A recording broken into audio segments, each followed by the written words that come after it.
Hey, what's up, everybody? I'm on 11th Avenue. You gotta go bring a box to 14th Street.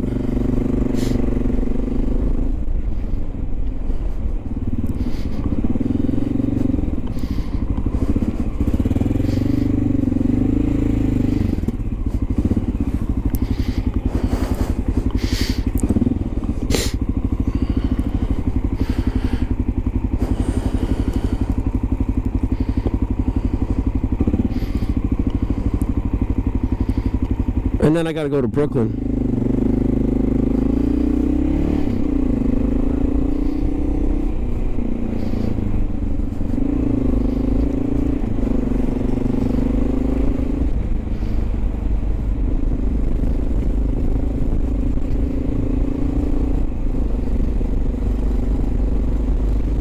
Yeah, I gotta go by Flatbush Avenue for one of those vape shops.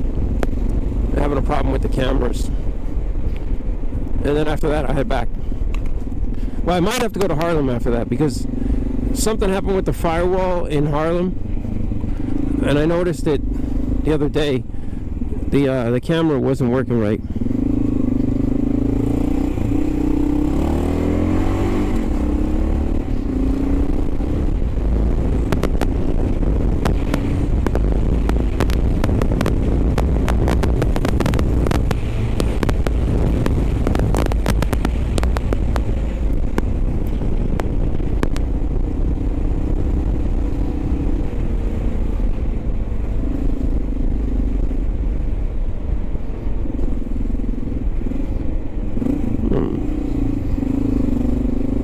Open your door a little wider. What the fuck, man?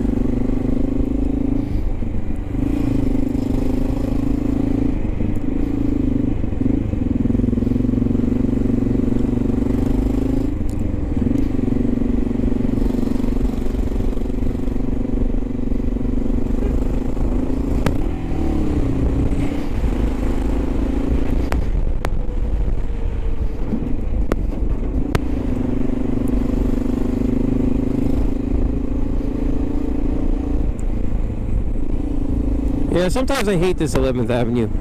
And they got these curbs here. Like, man, if you weren't looking right and you fucking slam into one of those things, oh, that would fucking hurt, man.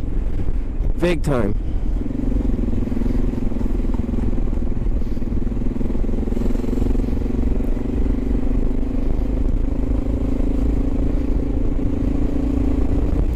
You would not want to hit one of those curbs. Holy shit. And they're just sitting like right there. They're all gray looking. You wouldn't even notice it except for the dashes in the road.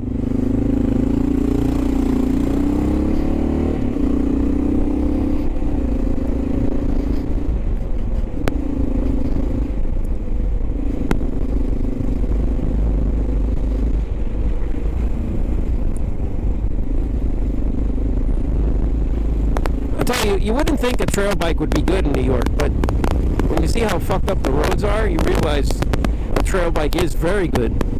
But you don't have the nice things that an expensive bike would have. But I think a Husqvarna 701 might be good, but the problem is the theft problem. But, you know, as far as traction control, rider modes, you can't beat that. That would be nice to be able, like, when it's pouring rain, and you can put that rider mode on.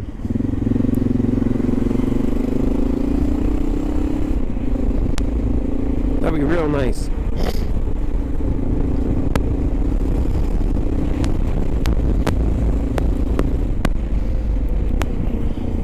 Not having the rider mode sucks, but what are you going to do? You know, can't have everything. And not having anti-lock brakes, that's definitely not safe in a city. You know, driving in a city all the time. Wow, I just noticed that manhole was cracked.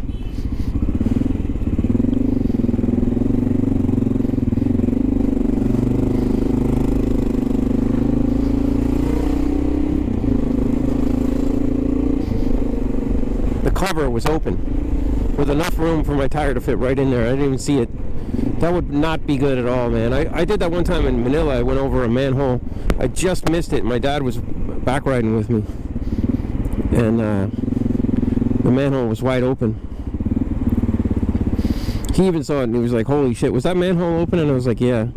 He's like, man, whatever you do, don't hit one of those when I'm on the bike, because that would not be cool. He's very right about that. That shit would be painful.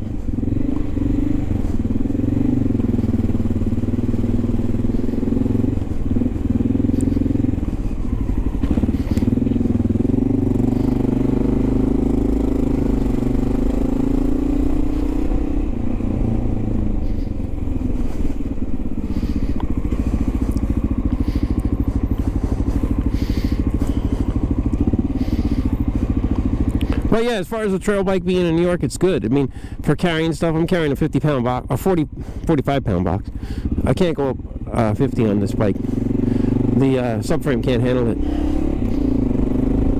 KLR can, but that's gone. But that's too much bike for the city, man.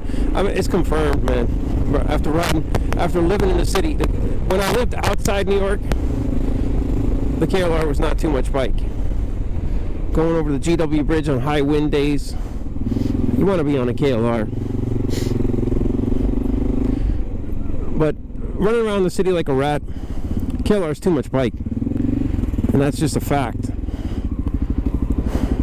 Unless you're a power lifter and you're 25 years old, you know, and you're a power lifter, maybe. But the problem is, you can't power lift a bike in an emergency situation, like a cyclist goes through a red light and you've got no reaction time whatsoever, and you got no anti-lock brakes, nothing, no rider modes, no traction control, and you're 2 feet away from a cyclist doing 28 miles an hour, and you're about to hit him square, and you're on a KLR. Whether you're a power lifter or not, it's going to be less embarrassing if you're a power lifter when you go to pick up the bike, but after you kill someone, you might not be able to walk away from that. You might be fine. You might be totally uninjured, you know. But, you know, the cyclist might be dead, you know, and then, or maybe a pedestrian is dead. And then you've got to explain to the police, you know, how you were yielding. You tried to yield and you couldn't. You know, it's just, anytime you have a death on a motor vehicle, it's a major thing against you. You're not gonna walk away unscathed. And a KLR is too much bike for this city. Too many people running around. Too many pedestrians. Too much vehicles. It's just too much.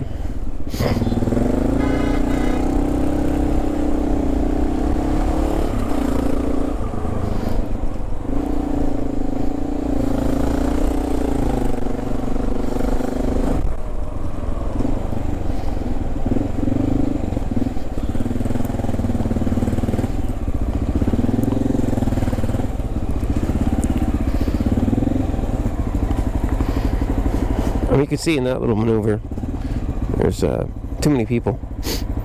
It's just too much. It's cool, you know. KLR's with fuel and everything, shit loaded on, you're looking at 460, and then the new KLR, you're looking at even more. You get yourself close up to 500 pounds, and that's just too much weight. And tell me if I'm wrong. What do you guys think? You know, I'd love to hear from other riders, you know, because maybe I'm just being a pussy and talking about weight and stuff, and I can't, you know, it's too much for me. And I would love to hear. I won't be offended if people tell me, dude, you're just being a pussy, you know, like, that would be good to hear, but I just want to hear real opinions, you know. Hey, you got a point there, but maybe you got to work out more, or maybe you got to do power lifts on your legs, or maybe you're right about the pedestrian thing, you know. I just want to confirm, am I being a pussy, or is it for real, you know, because when I hear other vloggers doing reviews on bikes, when those bikes get up to 500, they're talking about porky stuff, man.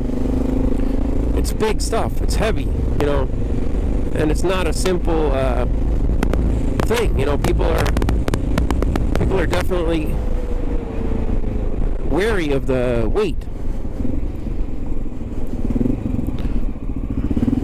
And I think you wouldn't take a trail bike on a single track with 500 pounds. I don't know if you've seen, like, there's a couple of videos I've seen where some really experienced riders have taken the T700, the Tenere, which is a very top-heavy bike. Taken that bike off-road, and it's just painful to watch. I mean, you know, just listen. My mic is very close to my mouth, so you guys hear me breathing all the time. I feel bad. I mean, it sucks, but it's just so much better sound quality when you have it next to your mouth and you don't get that wind. Like when you tuck the mic up underneath your wind guard, you don't get that wind. You don't get any of that street noise.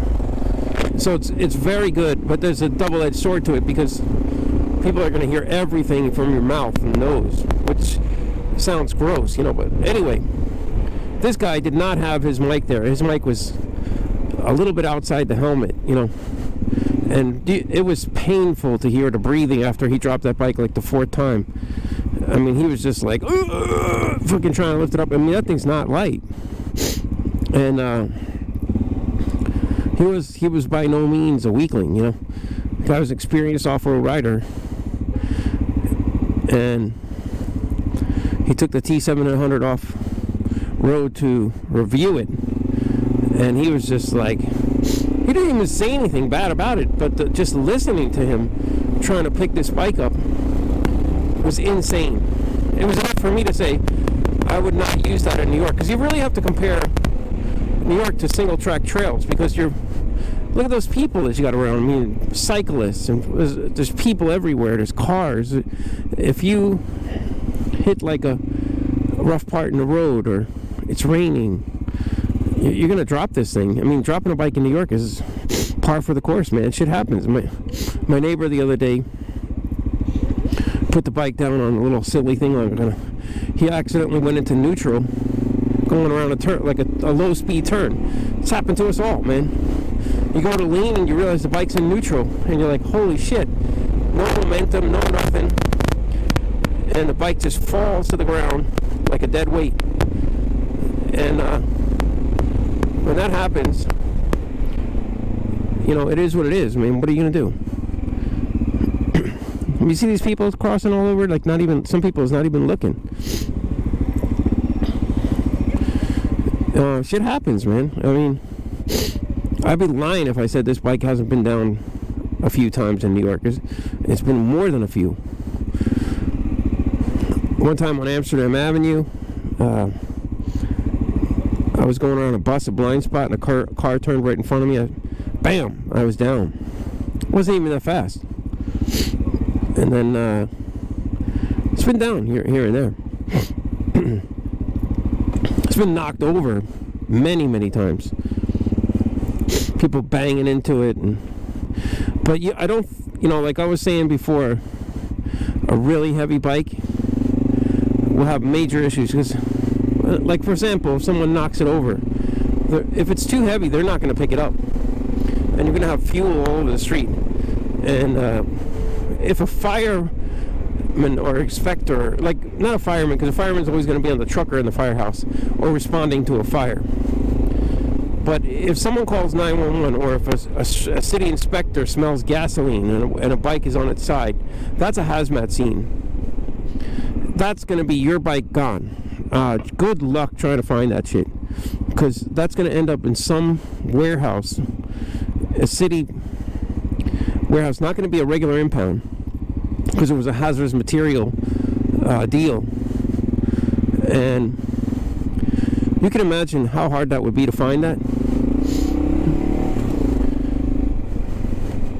Because I had a fuel leak one time on my KLR. The float bowl was fucked up, and I went outside because the security guard told me, dude, I don't know what's going on with your bike, but the whole entire sidewalk is covered with gasoline. And I went outside, and he was, sure enough, he was right. I mean, the float bowl got stuck, and it was just pissing fuel on the sidewalk. And I was there to put a communicator for an elevator. A city inspector was coming to inspect the elevator, and he saw it too, and he was just like, dude, you better get that bike taken care of like ASAP. Shut that fuel off, whatever you got to do, and move the bike, get it out of here. Because he was like, he knows that I rode to the scene on the bike, to do the elevator. I'm not there for like a hazmat thing.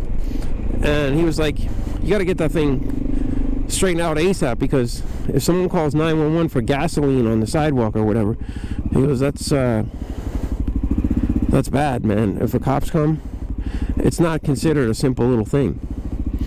It's a hazmat scene, because some crazy dude with a cigarette will just chuck it on there. And I can understand why. I mean, totally can understand why they call it a hazmat scene.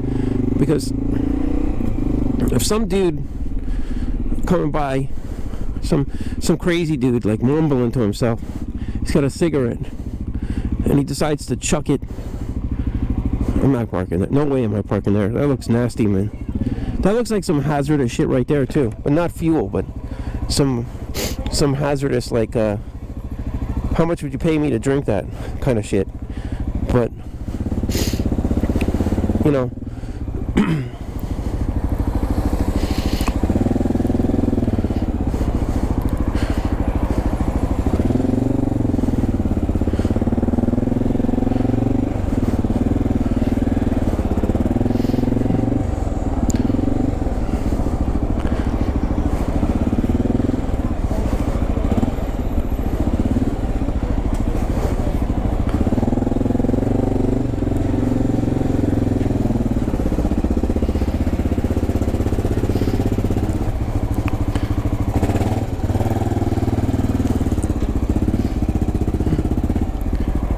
yeah, so anyway, you don't want a situation like that where your bike is on its side.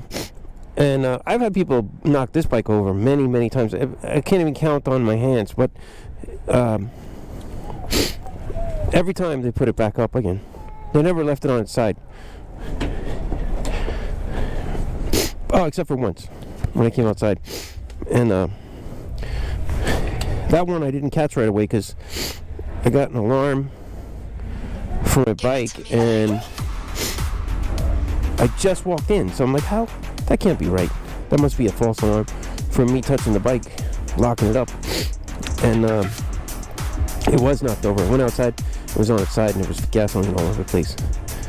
So that will teach you, like, if you're walking into a building and your GPS alarm goes off just as you're walking in, it's probably not a false alarm, because the key fob is right next to the bike, and then it suddenly goes off. Why would it go off? It's real. Someone knocked it over. Probably not theft because it's too soon, but somebody knocked it over. All right. See you, everybody.